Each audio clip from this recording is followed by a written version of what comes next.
নমস্কাৰ বন্ধুসকল, আমি গণনা কৰিবলৈতো শিকিলো।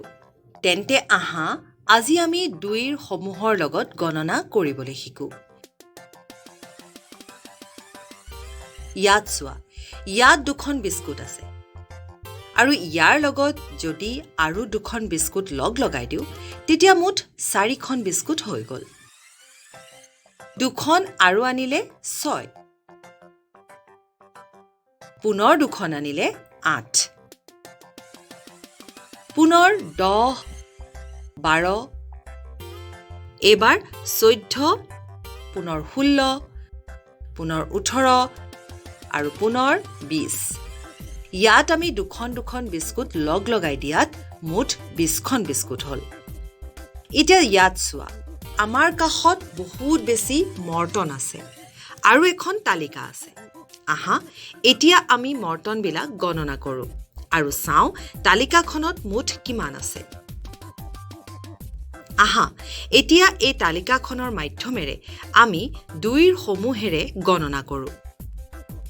এয়া হ'ল 2টা মৰ্টন আৰু পুনৰ 2টা আহিলত 4, পুনৰ 2 যোগ হোৱাত 6, পুনৰ 8, পুনৰ 10, 12,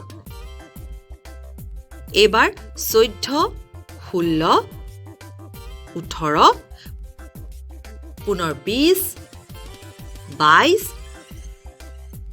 আৰু পুনৰ 24। তেনেহ'লে আমাৰ হাতত এনেকুৱা 24টা মৰ্টন আছে। এতিয়া তুমি এই তালিকাখন ভালদৰে মন কৰিলানে? তুমি কিবা পেটাৰ্ণ বা সংযুতি দেখা পালানে? হয় বন্ধুসকল, ইয়াত প্ৰত্যেক দ্বিতীয়টো নম্বৰ ৰঙীন ৰঙেৰে ৰং কৰা দেখা গৈছে। আৰু এনেদৰে যদি আমি 2ৰ সমূহেৰে আগলৈ গণনা কৰি গৈ থাকোঁ তেনেহ'লে এই গোটেই তালিকাখন ৰংচঙীয়া হৈ যাব। প্ৰত্যেক দ্বিতীয়টো সংখ্যা ৰঙীন আৰু আমি এটা সংযুতিও দেখা পাইছোঁ।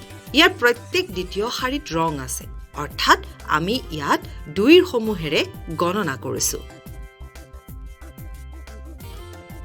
বন্ধুসকল এতিয়া আহা এই সাপডালৰ গাত থকা বগা গোলবিলাকত আমি 2ৰ সমূহেৰে গণনা কৰি ভৰ্তি কৰোঁ। আৰম্ভণি 2ৰে কৰোঁ। তেন্তে 2 পুনৰ 4, পুনৰ আৰু 2, 6, পুনৰ 8 আৰু আগলৈ কি হ'ব?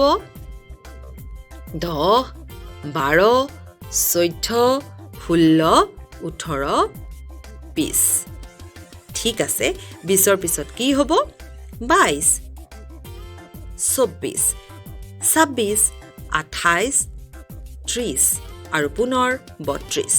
কোৱা 32ৰ পিছত কি আহিব? একেবাৰে শুদ্ধ, 34, পুনৰ 36, 38, পুনৰ 40, পুনৰ 42, 44, 46, পুনৰ এইবোৰ সংখ্যা। ঠিক আছে, তুমি কোৱা 56ৰ পিছত কি হ'ব?